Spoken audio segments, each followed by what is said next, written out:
Hasta este momento hemos aprendido métodos de síntesis gráfica para resolver síntesis de mecanismos. La síntesis que hemos aprendido es para generación de movimiento. La síntesis de generación de función dijimos que la vamos a ver con métodos analíticos, con el método con la ecuación de Freudenstein, que fue lo que les acabé de explicar. Pero la última tarea que ocupa la síntesis es la de generación de trayectoria. Entonces, ¿qué debemos saber para la generación de trayectoria? Que por métodos gráficos es complicado. Ya les voy a hacer como un barrido histórico de lo que se ha hecho para resolver la generación de trayectoria por métodos gráficos. Pero lo vamos a desarrollar en el siguiente capítulo cuando veamos métodos analíticos, cómo resolver generación de trayectorias, pero mediante métodos analíticos. Hay algo muy interesante con estas curvas de acoplador y es que lo que tenemos que imaginarnos es que todas esas curvas que tenemos aquí en esta animación hacen parte de la barra acopladora. Vean cómo cada uno de esos puntos se mueven de manera armónica junto con esta barra acopladora. Si lo pensamos es que este es el punto más cortico. Vean que este punto es como si tuviéramos un cuerpo rígido pegado a esta barra acopladora. Pero ocurre con este mismo puntico sobre esta curva que tenemos acá. Ocurre con este mismo puntico que tenemos por acá. Todas estas curvas que vemos aquí son descritas por la misma barra acopladora. Solo que en este caso la barra acopladora deberá tener una forma que incluya cada uno de esos puntos. Pero lo importante, y desde el punto de vista gráfico, que deben reconocer es que la barra acopladora, un punto pegado a la barra acopladora, es capaz de generar muchos tipos de movimientos. Entonces, como esto es un método gráfico, lo que se hizo fue que alguien se dio el trabajo y dijo, vamos a caracterizar estas curvas y las bautizó de la siguiente manera. Hay unas curvas que se conocen como pseudoelipses, hay otras que reciben el nombre de habichuela, plátano, creciente, recta simple, porque hay un tramo donde sigue casi una línea recta, hay una que tiene una doble recta, creo que su nombre es bastante evidente, y adicional, identificaron algunos puntos característicos de las curvas. Esta curva que recibe el nombre de lágrima tiene un nombre, este puntico, donde hay un cambio abrupto de dirección, recibe el nombre de cúspide. Esta cimitarra tiene doble cúspide, una sombrilla también tiene otra cúspide, aunque su forma es diferente. Tenemos aquí una triple cúspide. La intersección en el recorrido se conoce como crúnoda. Aquí vemos esta figura que recibe el nombre de 8. Y tenemos una curva triple que tiene dos crúnodas y una cúspide. Esto fue un trabajo extensivo que alguien hizo e hicieron la clasificación de lo que vemos acá. Desde el punto de vista gráfico, lo único que nosotros tenemos para intentar aproximarnos a una curva de estas es lo que se conoce como el Atlas de Rons y Nelson.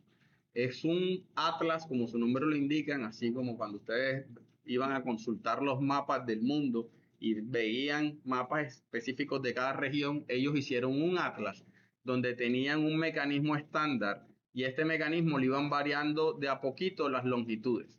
Entonces, aquí vemos la gráfica, bueno, no sé si lo alcanzan a ver, pero él muestra que tiene esta barra, la manivela queda con una longitud determinada y varían las dimensiones de la barra acopladora, de la barra de salida y la distancia de tierra. Esta es solo la imagen de una de las mapas, esta es la imagen de una de las páginas del Atlas de los mecanismos, donde me dicen que esta barra A mide 3, B mide 3,5 y la Tierra mide 2. Y ellos muestran cómo serían las curvas de todos estos puntos que están aquí. Pero en la página anterior estaba el mismo mecanismo con las mismas dimensiones, con unos puntos puestos más o menos como a esta altura. Y en la página anterior estaban este mismo mecanismo con más o menos los puntos a esta altura. En la página siguiente de esto era el mismo mecanismo con unos puntos como a esta altura y en la página siguiente era el mismo mecanismo con unos puntos a esta altura. Una vez tenían 5 páginas completas del mismo mecanismo, lo que hacían era que variaban la longitud de A. En este caso tenemos que A mide 3, pero en otras páginas A mide 1, 1,5, 2, 2,5, 3, que es esta, 3,5, 4, 4,5, 5. Luego modificaban la longitud de B, 1, 1,5, 2, 2,5, 3, 3,5 y luego modificaban la longitud de la Tierra. Al final sacaron más de 7.000 curvas de acoplador que las personas pueden utilizar de acuerdo a alguna aplicación que tuvieran. Y ustedes van a pensar que esto suena raro, que esto parece fuera que no tenían como mucho tiempo, o tenían mucho tiempo más bien, y no tenían en qué invertirlo.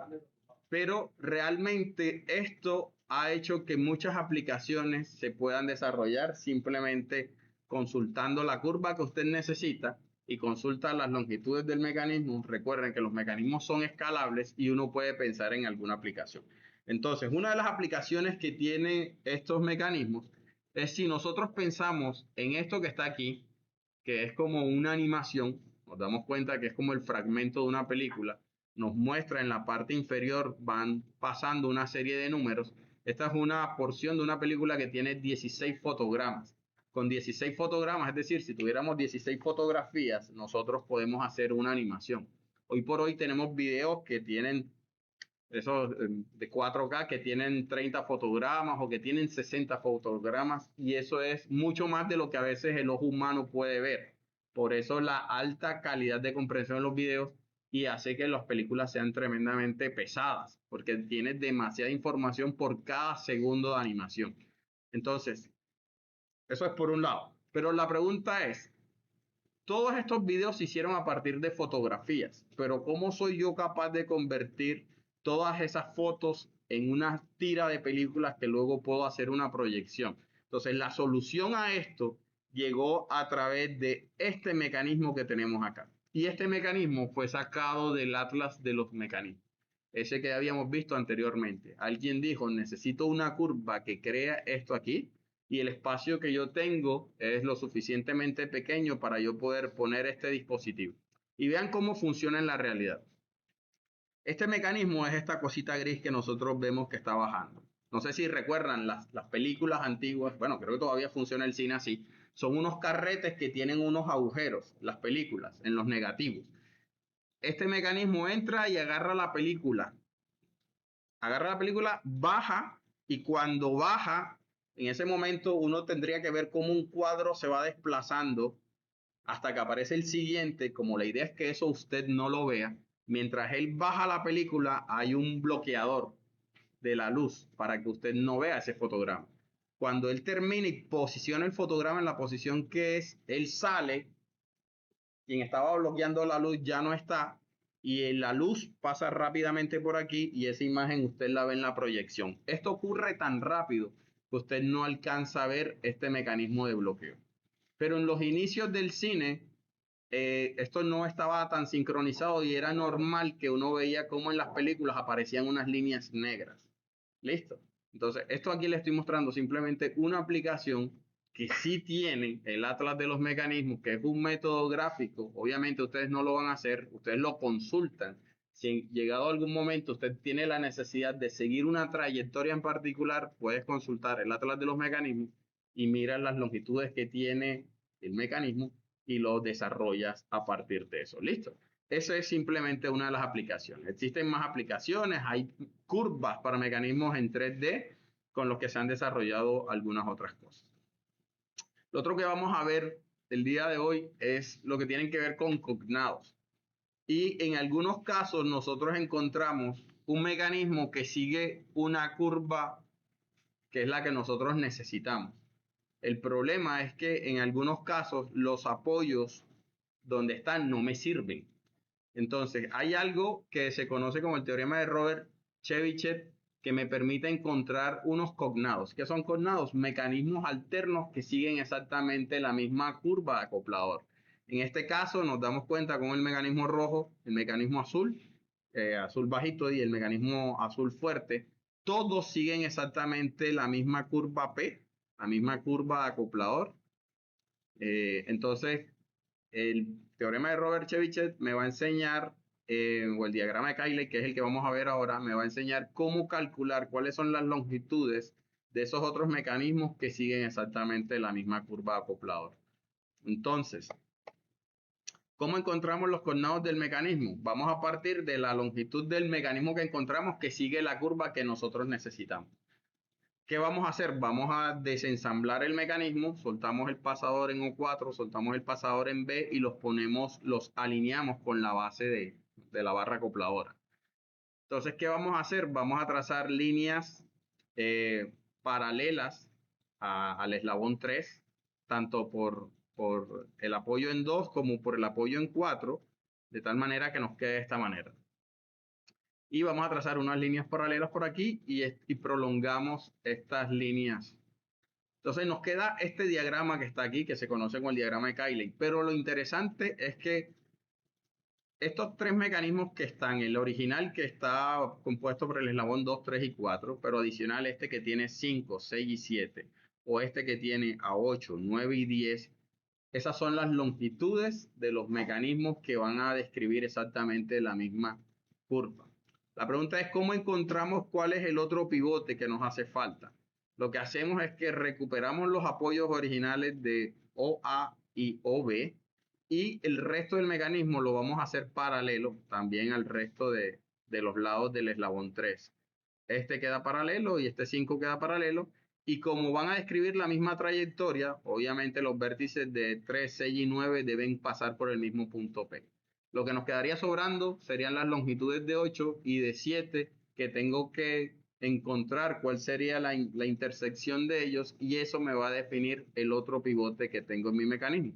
De tal manera que si yo los desacoplo, me quedan aquí tres mecanismos que siguen exactamente la misma curva acopladora. ¿Para qué me sirve esto? Yo puedo hacer algo que se conoce como movimiento paralelo. Y vemos aquí el cognado número 1 y vemos el cognado número 3.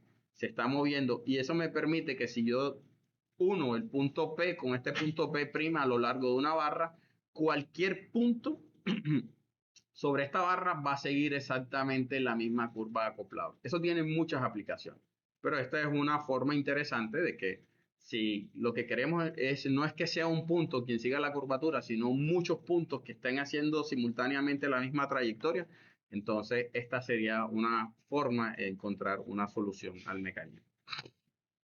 Para terminar este capítulo, tenemos que comenzar recordando por dónde empezamos. Y comenzamos hablando esto fue un viaje de la evolución de los mecanismos y comenzamos hablando del mecanismo de Watt, que al final se desarrolló intentando seguir una línea recta. La pregunta es, ¿lograron desarrollarse mecanismos que sigan una línea recta de manera exacta? Y la respuesta es que nosotros podemos clasificar hoy por hoy los mecanismos entre aquellos que son capaces de hacer una línea recta exacta o aquellas aproximaciones, sobre todo históricas, que se hicieron para poder resolver esa tarea. Entonces, entre los mecanismos de casi una línea recta, el primero que encontramos es el mecanismo de Watt. Ya lo habíamos visto al principio del capítulo. Sigue casi una línea recta. No es una línea recta perfecta. Pero adicional, posterior a esto fue en 1784, orígenes de la Revolución Industrial, se desarrollaron casi 100 años después lo que fue el mecanismo de Chebyshev y nos damos cuenta que hay algunos tramos donde él sigue casi una línea recta. Posteriormente tenemos el mecanismo de Huygens, 1926, y en este tramo él sigue casi una línea recta. En este caso, en esta parte del curso no les voy a explicar qué longitudes tiene. Ustedes simplemente entran a la Wikipedia, mecanismos de casi línea recta, les va a mostrar todas las posibilidades que hay. Aquí simplemente hay unos cuantos y él les va a decir cuáles son las restricciones que tienen, cuáles deben ser las longitudes de las barras de tal manera que puedan lograr eso.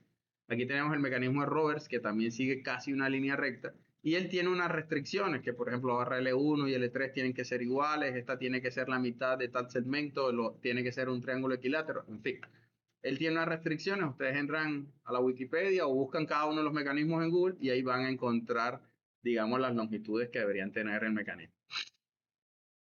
Y también tenemos unos mecanismos de línea recta perfecta. En este caso tenemos el mecanismo Scott-Russell, que es un mecanismo que tiene un collarín. Y no es el collarín el que sigue la línea recta. Quien sigue la línea recta es este punto que vemos aquí. ¿Sí lo ven? Este mecanismo sigue una línea recta perfecta. Adicionalmente tenemos el mecanismo de Sarrus, que le muestra aquí donde tiene una línea recta perfecta. Tenemos el mecanismo de Pauselier-Lipkins, que también describe una línea recta, un mecanismo bastante antiguo, 1864. Tenemos el mecanismo inversor de Hart, aquí tenemos una línea recta y tenemos muchísimos más. ¿Listo? Eso ya les queda a ustedes si lo quieren investigar. Y con eso damos por terminado el capítulo.